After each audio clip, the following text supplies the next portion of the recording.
Hi there, everyone. Welcome to the Real Vision Daily Briefing. It's Wednesday, April 13th. I'm Maggie Lake here with Darius Dale, founder of 42 Macro, and we are joined live by my colleague, Weston Nakamura. For those of you who follow Weston on Twitter, you know he's been all over this yen story, and the Japanese currency broke through some pretty significant levels today. So he was nice enough to get up early. I always think I'm going to say stay up late, get up early. I'm not sure it matters, Weston, because you never sleep these days because you're all over this story. So what do we need to know? What's going on?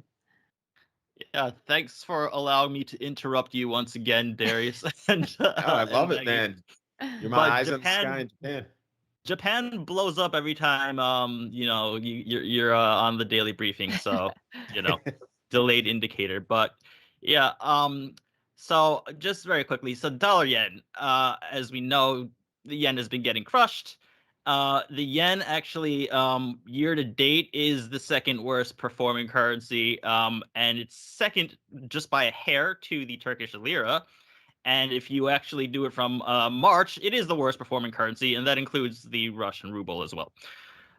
So dollar yen broke through a very key level, 125.86, just after Japan cash closed today. That was a level that was tested a few times, failed, or held, but it failed today. And then you saw an immediate jump into dollar yen in the 126 handle for a 2-decade high. So the significance of 125.86 is that is the high print of BOJ Governor Kuroda's tenure. So Brian, on chart one, um, if you take a look at this chart, it's basically, that 125.86 was made back in 2015, shortly before the August 2015 China yuan deval. But basically from 2013, Kuroda took dollar yen from under 80 to 125.86, like 60% move in 2 years.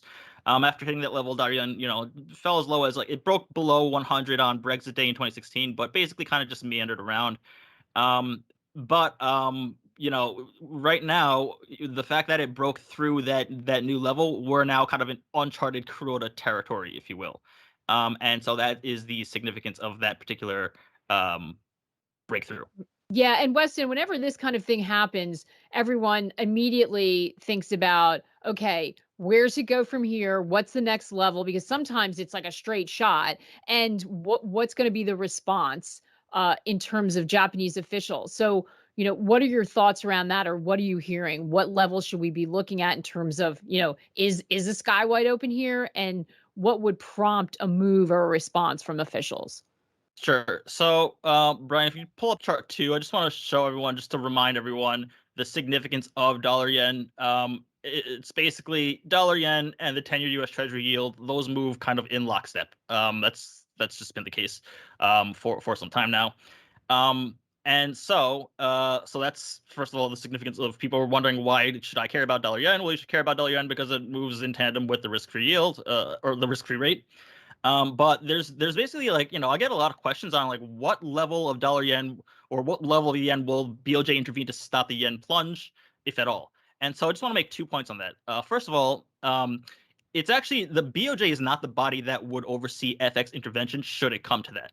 FX is under the jurisdiction of the Ministry of Finance, not the BOJ. Hence, this is why, in large part, why BOJ, who is focused on rate intervention, is at the moment solely and staunchly fixated on capping JGB yields, knowingly doing so at the expense of the yen.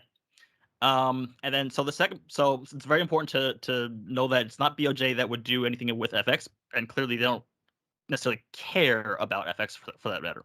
Second point is that within the Ministry of Finance, the comments that you get from the likes of Finance Minister Suzuki, is like, that they repeat again and again, is that, like, the sharp and extreme moves in dollar yen are like concerning and undesirable and all that. But note that, like, what they're saying is, like, it's not a specific line in the sand, like, death print level per se. It's the volatility and the sheer velocity of the move itself.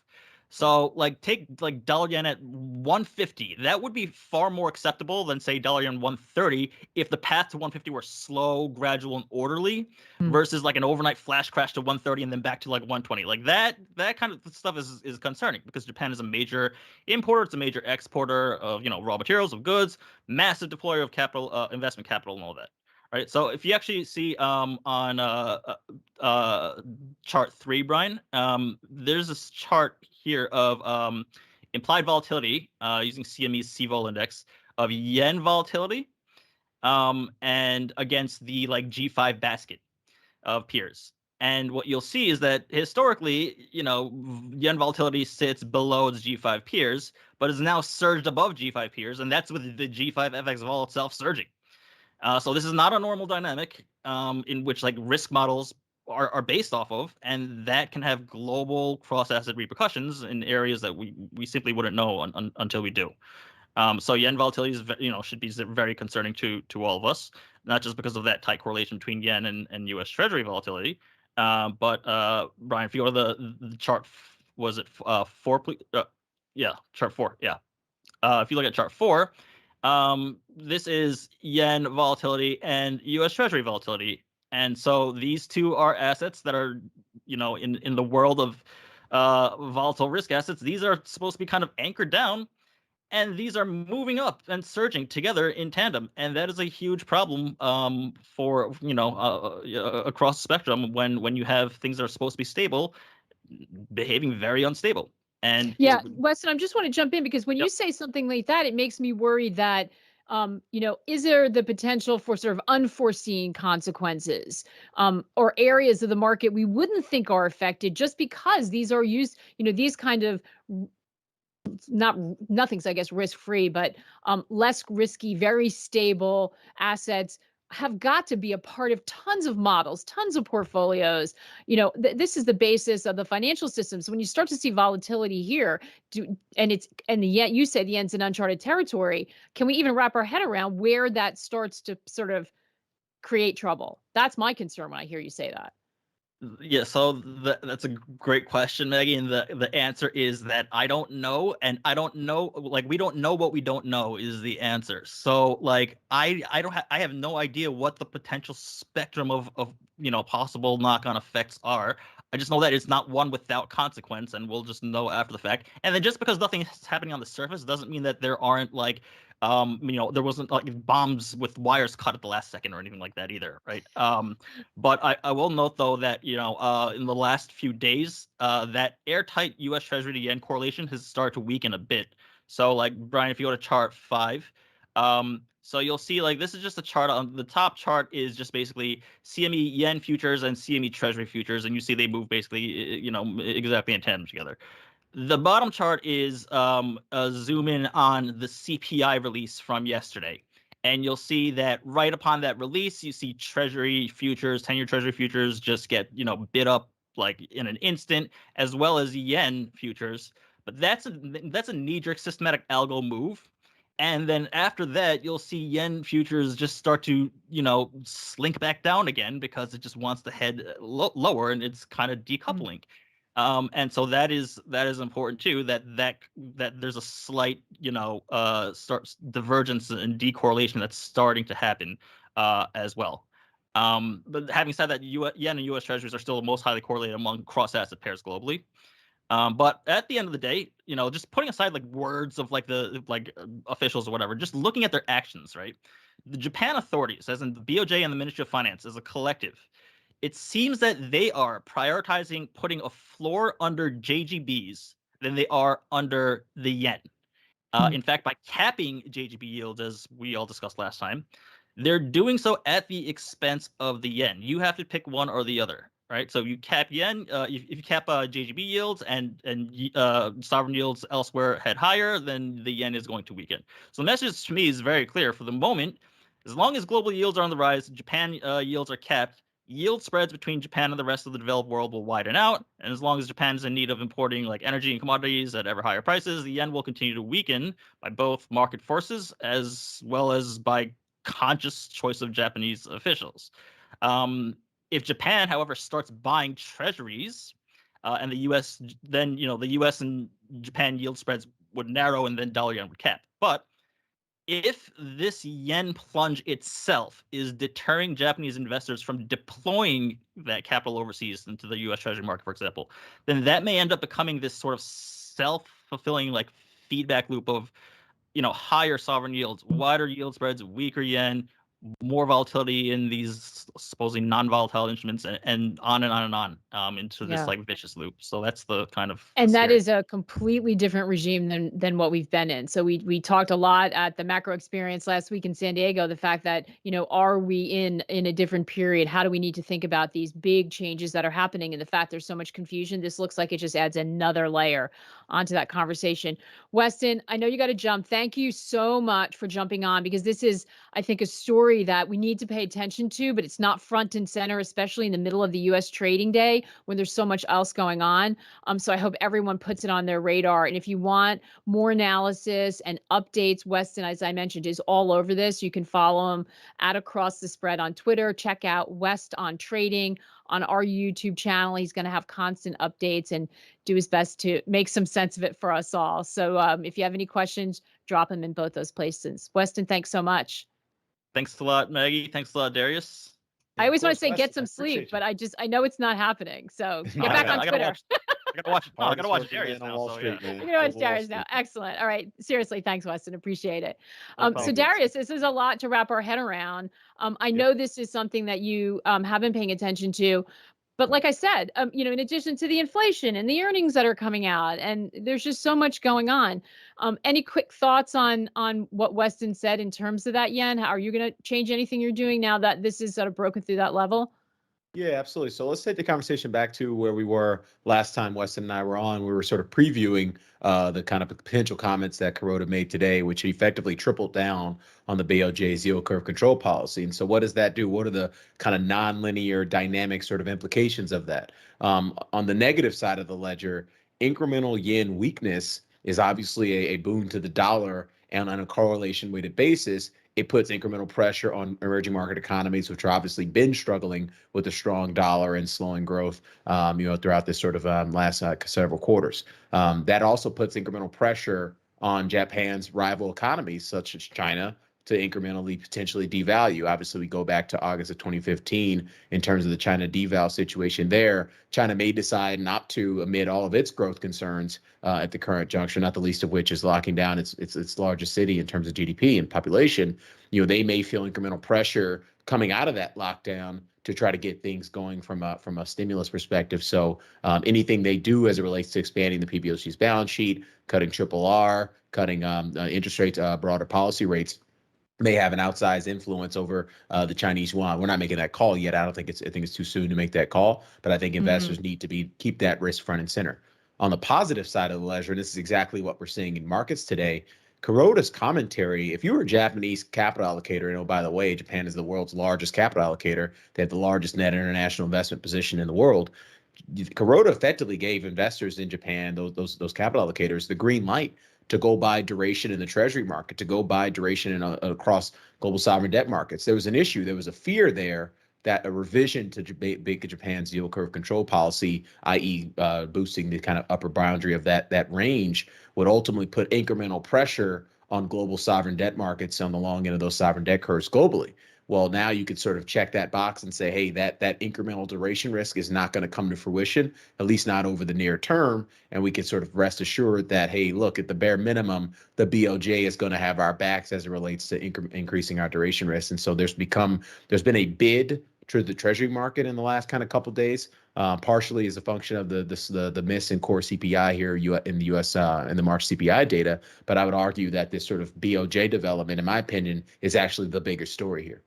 Yeah, and that's so interesting and so important to keep in mind, because at the face of it, so yeah, there was a miss, and I want to dig into that inflation. There was we call it a miss. It was a little bit lighter than expected in an area where the inflation numbers have been like blowing past forecasts. It seemed like a miss or a positive surprise in terms of the pace of inflation. We got a big print on PPI again today. We saw UK inflation at 30-year highs. So, and yet you see treasuries come off a little bit, and you see a big bid to stocks. So you rightly so pointing out that there are a lot of maybe behind the scenes currents that are influencing these moves. So let's go over some of the numbers for those of you who may be listening and driving and not plugged into your screens. NASDAQ up, it probably ended up 2%, but it was well above 2% into the close, kind of rallying into the close. S&P and Dow strong gains, 10-year Treasury edging back down, VIX also edging back down. What did you make of the market action? You just mentioned you think Japanese is at play, but what do you think the psychology is around these inflation numbers right now, Darius? Yeah, so let me take a step back and sort of explain the market action, right? Right now, we're still in a regime where we're comfortably above 5% headline inflation. That tends to be, at least empirically speaking, the demarcation line between stocks and bonds having a positive correlation. So any positive bid, and it works in both directions, right? If bonds go down, stocks have been going down with them. Bonds go up, stocks have gone up with them. And then obviously you get the added kicker when you're talking about NASDAQ type exposures or crypto type exposures. Those will have a higher beta to a decline in bond yields. And so that's sort of what, in my opinion, what's really driving the market today is the market sort of reassessing this risk that the Bank of Japan was going to get incrementally tighter, and they obviously did not. And so the markets can celebrate that for a while. Going back to the inflation data, there's a lot to unpack in the inflation data because for a while there, at least initially on the response yesterday, I'm talking about the March CPI data because the PPI data sort of just tells us what we already know. For a while there was a very positive market response to the print, right? We saw the slowdown, or not the deceleration in core CPI.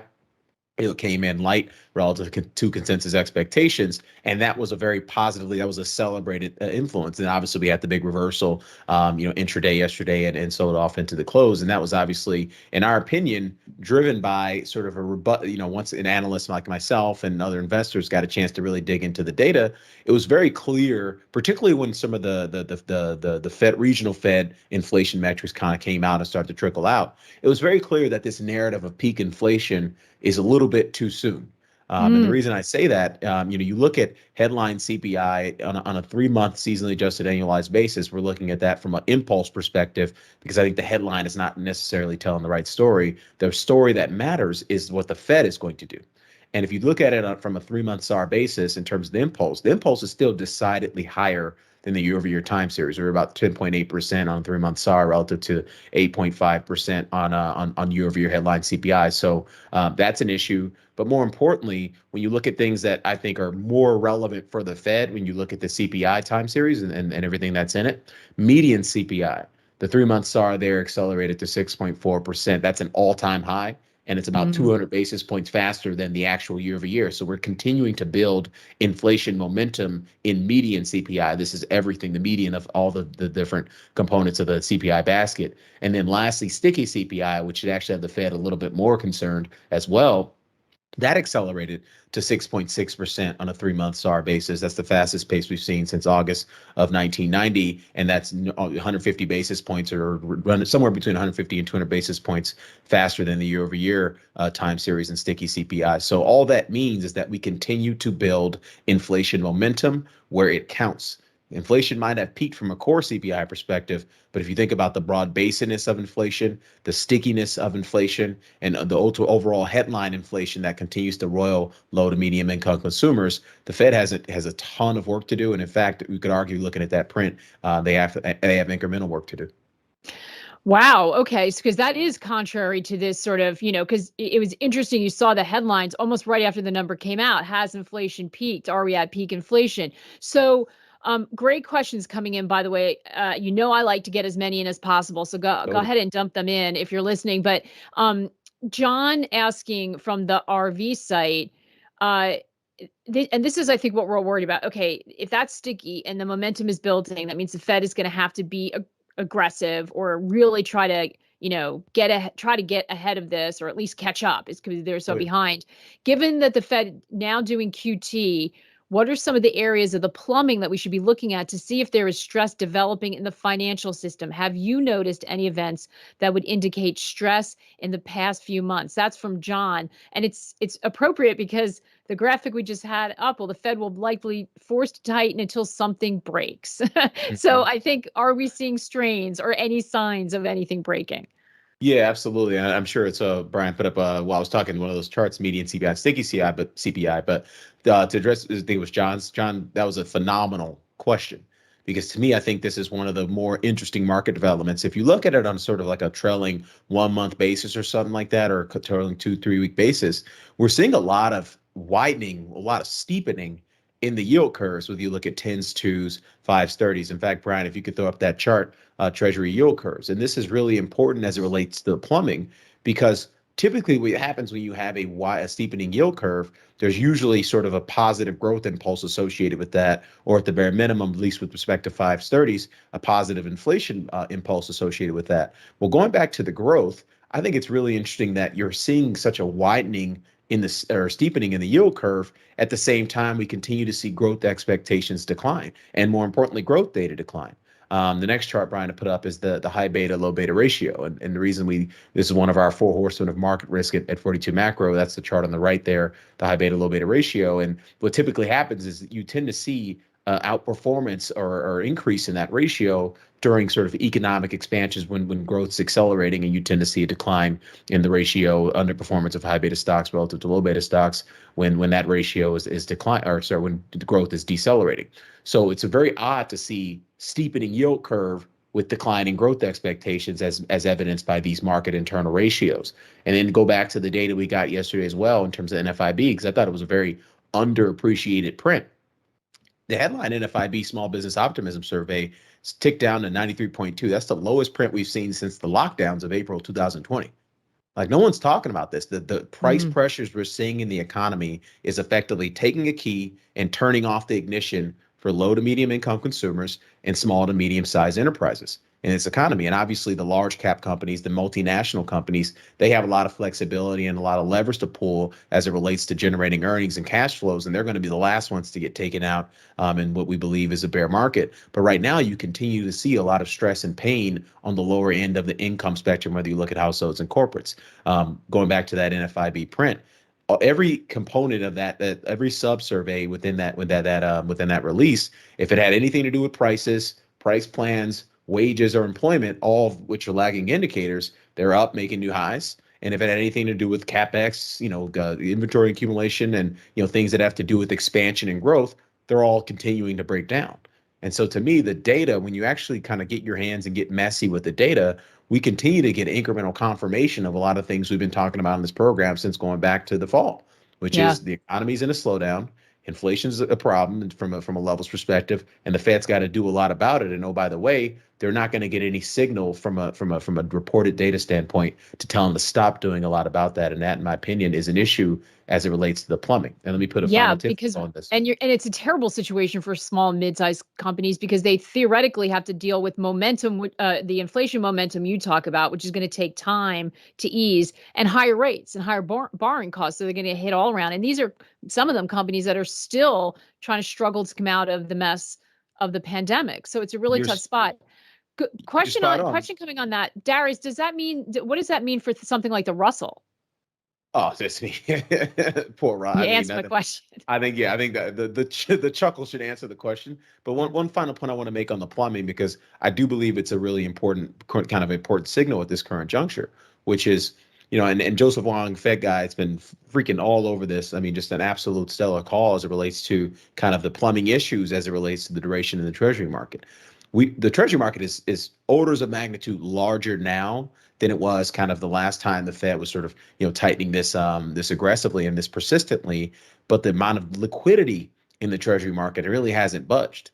And so unless we see some regulatory changes that will allow banks and dealers to flex their balance sheet to absorb some coupon issuance in the coming quarters, this sort of plumbing issue is becoming a real problem for the long end of the Treasury curve. Now, in the very immediate term, this sort of incremental update out of the Bank of Japan is capped yields for now, but I'm not sure if we've seen the high end yields given the inflation momentum and given the lack of liquidity in the Treasury market. So stay tuned for that. Yeah, and we're gonna continue to ask and stay on that as well, because we hear that. I think the question we're all looking for is, where does it show up? Not guaranteed it's going to show up in the same place it did the last time when we saw issues with the repo market. Bo pointing out in a question, JP Morgan added $902 million to loan loss provision reserves, basically reserves for bad loans. Is that a concern? And with all the QE, can the deposits on the balance sheet create the appearance of more deposit savings than's really accessible? Yeah, so that's interesting because typically banks tend not to they don't want to do anything to hurt their earnings, right? So they're Mm. usually not building loan loss reserves like sort of pro-cyclically. They tend to do it, sort of or sorry, not counter-cyclically. They tend to do it pro-cyclically, right? And that obviously tends to complicate things. Maybe they've gotten a little bit more disciplined relative to previous cycles, and so I don't want to kind of I don't want to read too much into this, but from our perspective, and we look at all sorts of metrics to understand where we are in the credit cycle, and at least according to the latest data, which tends to be quite lagged on some of these metrics, but we don't see a lot of sort of leverage cycle risk in the economy. And what I mean by leverage cycle risk is either through adverse selection, growing credit too fast, and actually extending debt to borrowers who have an inability to pay. And we don't see a lot of sort of tightening risk yet. We've obviously seen a dramatic increase in mortgage rates. We've seen a dramatic increase in sort of high yield to mature, yield to worse, yield to maturity type rates, and so those things will start to flow through. And so maybe by the time we get incremental data, call it for Q2, Q3 of this year, we'll be in a place where it makes sense for those banks to be building loan loss reserves. But for now, I think that's less of a signal. Joder from the RV site saying, thanks for the update on yen. You're welcome. Does this in any way affect the Fed's plan here in the U.S.? No, absolutely not. The Fed, the Fed has blinded Ray Charles glasses and earmuffs on. It is. They have to tighten. The incremental data, obviously PPI data today, the inflation data yesterday, it's getting worse, not better. I mean, Wall Street might want to run around with the narrative that inflation has peaked, and maybe it has peaked in year-over-year rate of change terms. And obviously, just the base effects really start to steepen in April, and so this expectation amongst Wall Street that inflation has peaked. And again, we agree that on a year-over-year rate of change basis, inflation might have peaked, but the momentum in the time series continues to be unhinged relative to the Fed's projections, relative to their targets, both relative to projections and relative to their target. And so until we get a significant breakdown in the momentum in these inflation time series, median CPI, sticky CPI, headline CPI, core PCE, which is obviously their preferred metric, they're going to keep their foot on the gas as it relates to on the brake, really, as it relates to pulling back liquidity. And so, incrementally, we're going to get the update the early part of next month. We expect fully a 50 basis point hike in May, 50 basis point hike in June. Maybe they'll pause on 50 basis points, but certainly the pace of quantitative tightening, which, oh, by the way, 95 billion a month is a preposterously high number.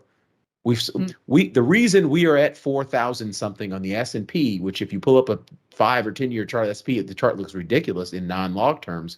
The reason we are at these levels because they did $110 billion a month of QE.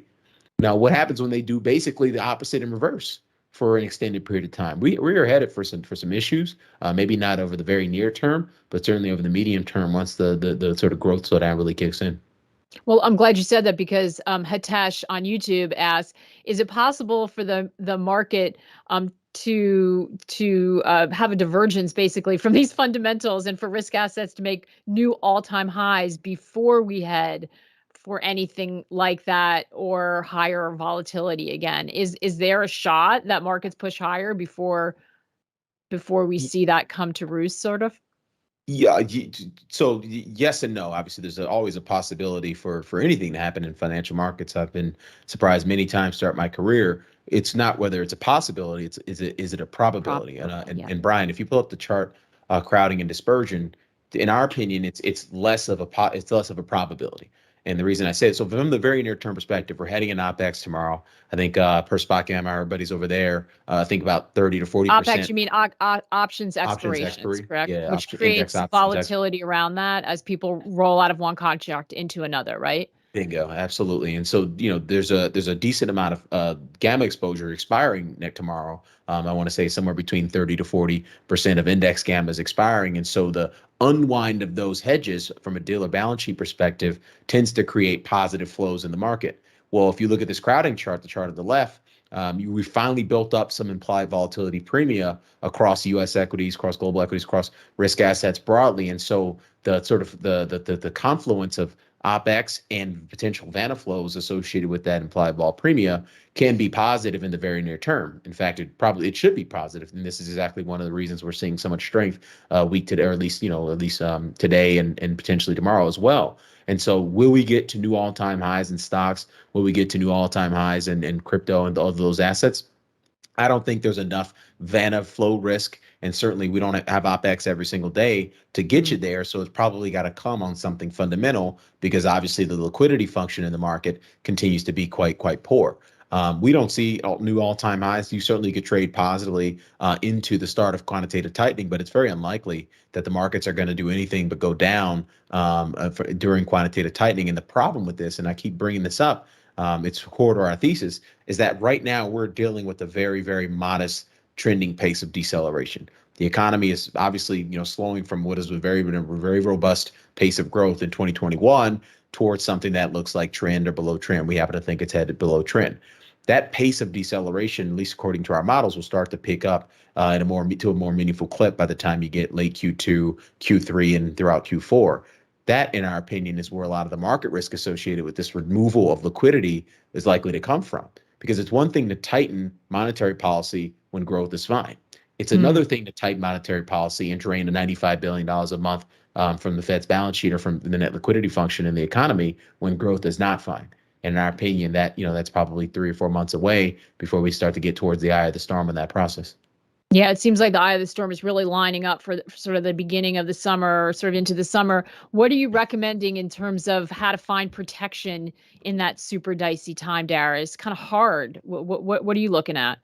Yeah, I mean, obviously we help clients construct portfolios at 42 Macro in terms of, so I won't be too specific out of respect for our paying clients, but obviously the key takeaway is cash.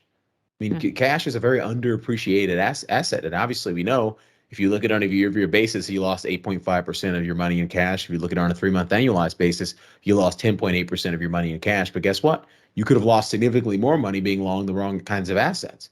And we do believe that over the course of the year, cash will likely prove to be one of the assets that outperforms most assets because most assets are likely to have a negative absolute return throughout 2022 and potentially into 2023. Yeah. Until the Fed pivots dovish, there's really no reason not to have a significant amount of cash. And we are, to quote my friend Jay Powell, we are a long ways away from a dovish pivot.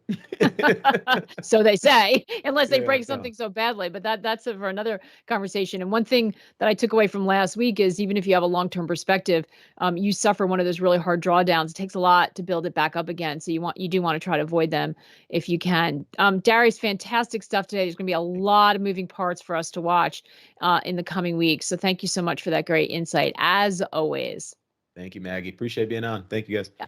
I'll be back the same time tomorrow with Jared Dillian. And don't forget to check out the latest episode of my new podcast, My Life in 4 Trades. It's with legendary fund manager Hugh Henry, total renegade, so much wisdom, so much fun. You can get it wherever you download your podcasts or at www.realvision/My Life in 4 Trades. So check it out. In the meantime. Huge fan, Maggie. Big fan. Oh, yeah. Awesome. Thanks so much. It's been so fun. It's about trading, but it's really about decision making and risk, and we all need help with that right now. It's about parenthood. It's about friendship. It's about everything. Yeah, it's good stuff. Said, who would have thought I was going to get parenting advice from Hugh Henry? And yes, I did. Not directly, but I did. So thanks, Darius. But anyway, and thanks to all of you for tuning in. So we will see you same time tomorrow. In the meantime, good luck.